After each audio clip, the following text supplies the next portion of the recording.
Good morning, and thank you so much for stepping into my queendom. This is Queening with the Empress. With me, your host, Patience Phiri. I was challenged a few weeks ago by a good friend of mine to do the Good Egg Challenge. That is a challenge where you go to a supermarket. It was supermarket along Jason Moore, Joshua Mkabugo, which used to be Main Street.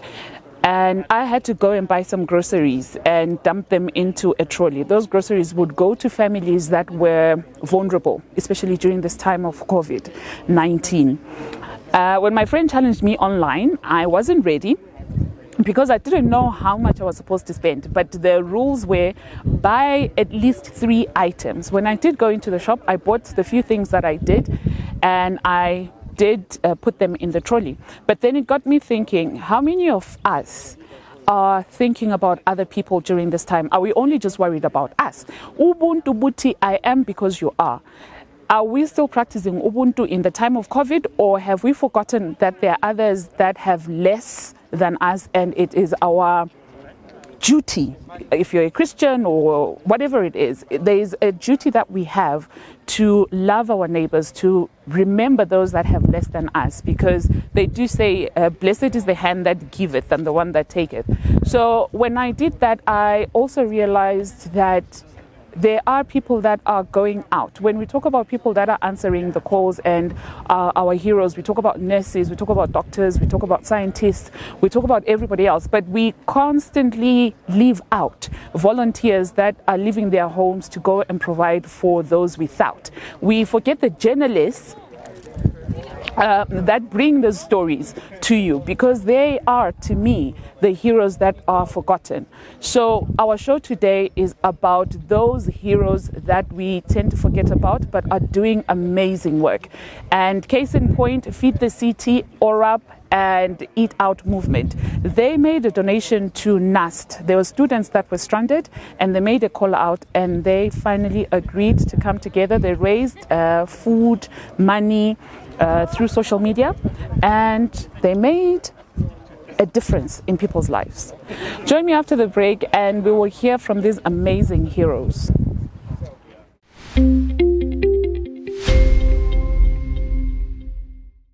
Hi, my name is Mvusele Lohuni. I'm the Chief Executive Officer at ORAP, which is a local development organization that's been running for, I think this is our 40th year.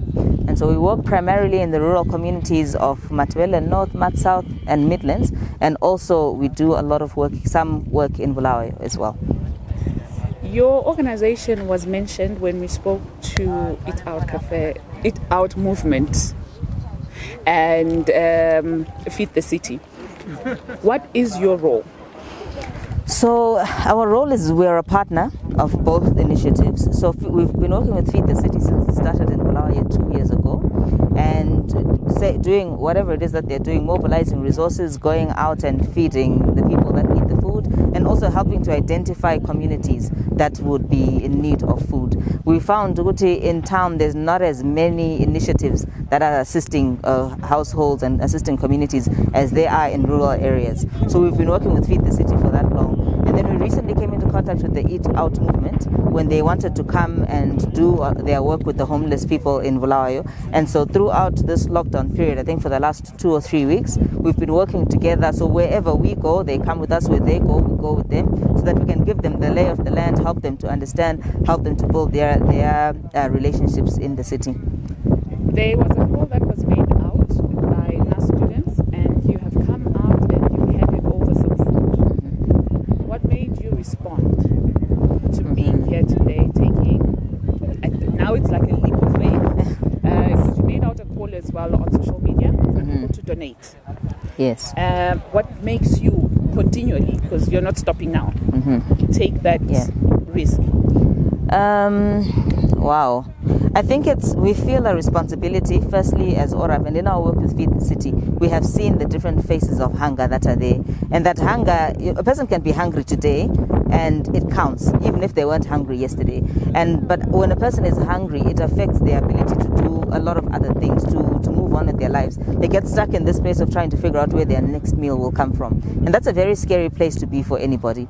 We've been talking to the guys from the Nast Leo Club, and they are the ones who then said, there are students here who are hungry, can you do anything for them? And then we were very happy to do that. If there's a hungry stomach somewhere, we want to try and do what we can for them. For someone who's watching at home and is thinking, why are they not at home like the rest of us? Or how can I help?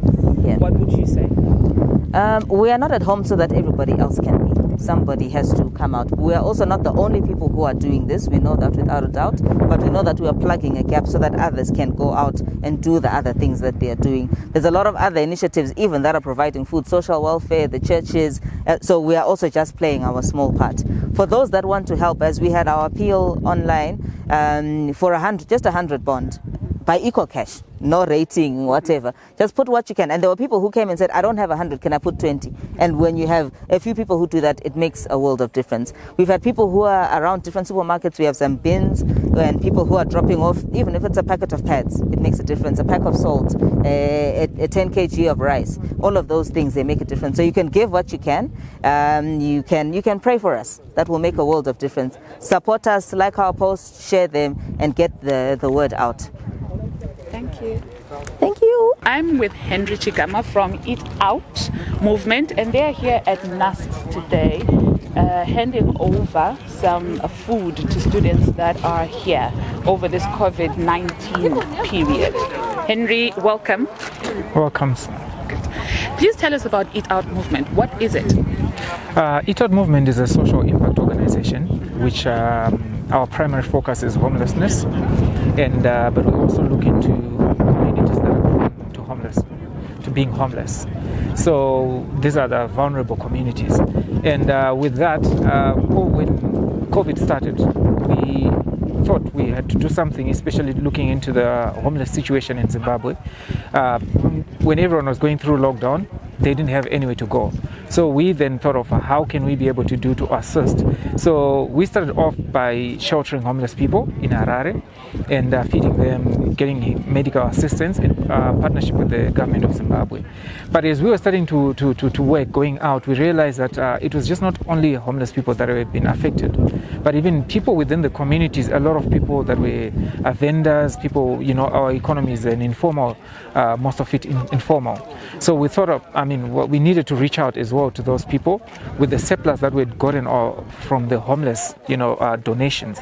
Then we started reaching out to communities and trying to find out who needed, some food supplies.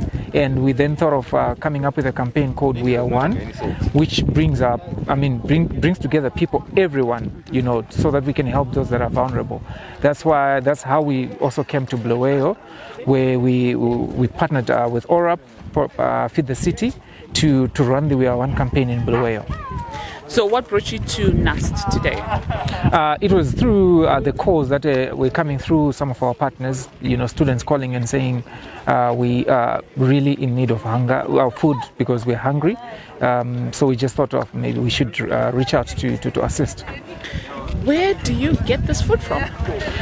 From individual donors, companies as well have been coming through. Different organizations have been also mobilizing on our part, and the communities, people within the communities have been donating even 2 kgs of rice coming from different people. At a time when everyone else is staying home and trying to watch their own, what is it that makes you want to leave home and come and help? I'll probably give you maybe answer your question with a question as well. If we don't do it, then who is going to do it? That's clever. Yeah. Okay. And can anyone volunteer? Is it volunteer basis, or is there somehow? Can anyone volunteer? How do they volunteer? Anyone can volunteer, and in whichever capacity they would want to volunteer, they can contact us through our social media pages, or through we can always give our phone numbers. For example, my number is 0779 599 873. And they can also send us an email at hello@eomglobal.org. feedthecity.org, or they can go through any of Feed the City Facebook page and or our Facebook page, and they can reach out through those social media platforms. Okay. Is this initiative that will only survive through the COVID period, or it will live longer? It has to live longer. It has to. It has to live longer, yes. Thank you so much. No, thank you. Pauline, during the introductions that were done, your name came up and we heard that you were responsible for bringing all these people together. Can you please give us your full title? Okay, sure. My name is Pauline Faidamoy Mangwiro, and currently I'm the director and the outreach ambassador for the Charity at Home initiative, which we're partnering with the NAST SRC. Okay.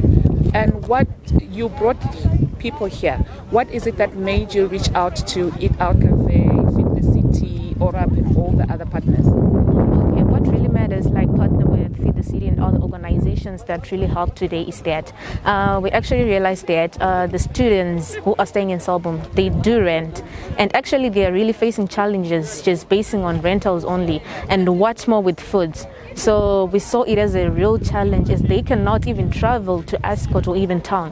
So basically, due to that, we really needed help, and we really needed this. So as to everyone to have something and at least count on something we have done during this pandemic to help a student and save a soul. So you asked for help and help came. How do you feel? Actually, we really feel blessed and grateful, just because we didn't even expect that we would get Umbida here.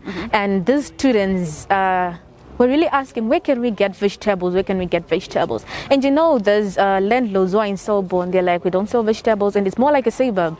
So you rarely get people who are selling stuff like that. So we are really grateful, and we are happy to have received all these items. And what next for you and your organization?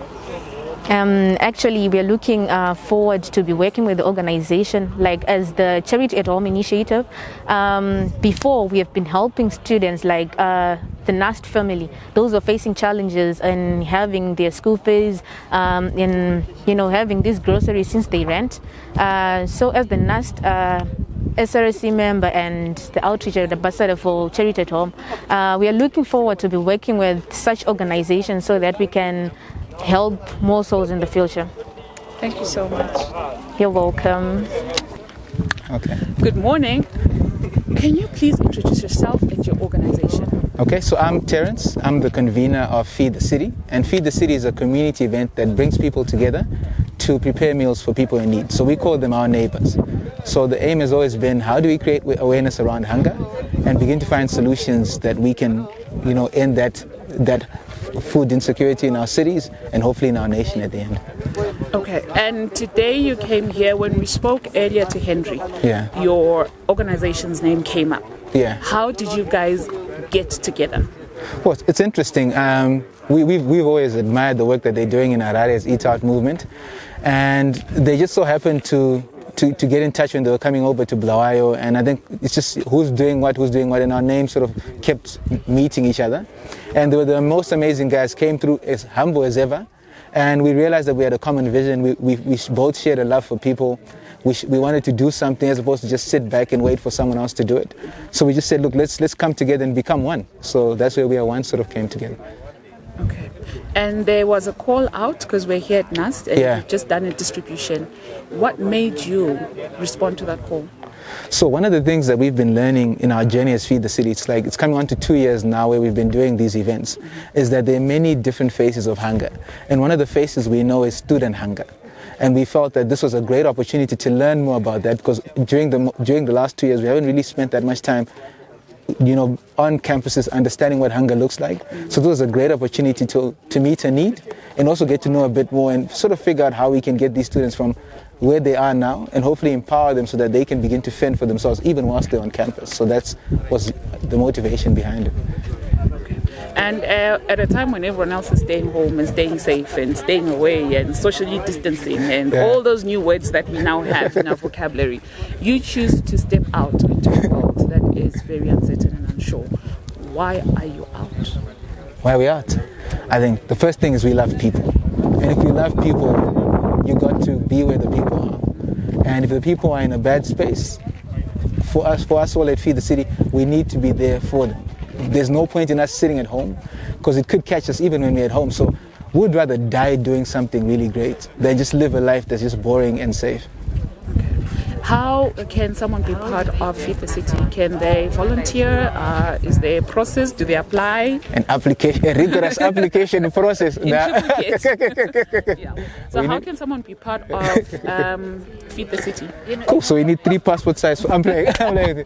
So all they have to do is just have a love for people. We have this event usually when things are normal once a month, so they can just get in touch with some of our teams. So get added onto the WhatsApp group or check out our Facebook page and just let us know that they want to volunteer, and that's about it. So if you're keen, if you've got ideas, you want to do good, you want to give back to your community, you're the kind of person we're looking for. So it's just a process of you getting in touch, reaching out on our social media, or getting us on our phones, and you're in. Thank you so much. No, thank you, Keep up the good work. No, thank you very much. Basic information on COVID-19. 1. How can one tell if they suspect it? The case definitions are based on the current information available and will be revised as soon as new information accumulates. 2. Suspect case. A. A patient with acute respiratory illness, fever, and at least one sign or symptom of respiratory disease.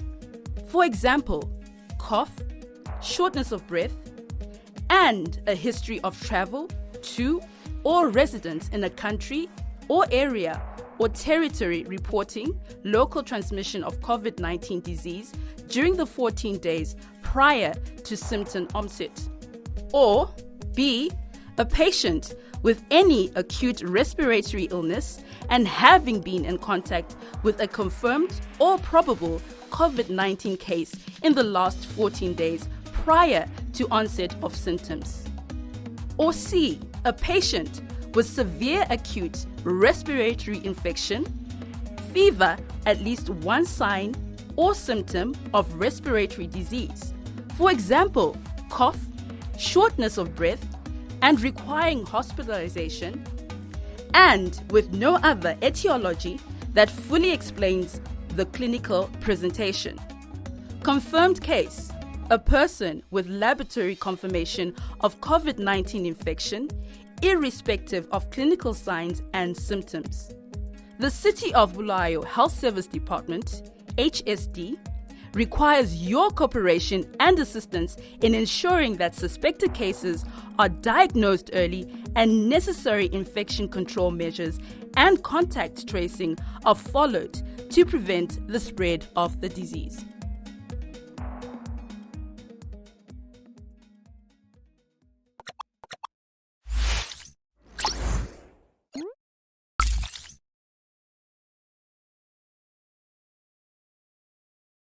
Thank you for joining me, and these are my royal thoughts about today's show. Abantu isintu sethu, our culture is to reach out and help. It's very scary, the times that we're living in. There's nothing that is certain. It's a new normal. We are learning as we go, and yet I feel very proud that I come from a city, from a country that has people that are still willing to get up and go and help. Then lalaba abanye bahlezi ezindlini that are willing to send in $20 kumbe whatever, or it's a packet of this or that. People that are still willing to show Ubuntu babo, that they are human beings, and we are all human beings. So for that, I'm very grateful that I am surrounded by people like that, people that have love, and that no matter what COVID-19 does to us or whatever highs it takes us and lows it drops us to, there will always be human beings that do the right thing, that remember ukuthi umuntu ngumuntu ngabantu. I am because you are. So Ubuntu stays winning. And from me and the crew, we hope you stay safe, and we will see you next week. Bye.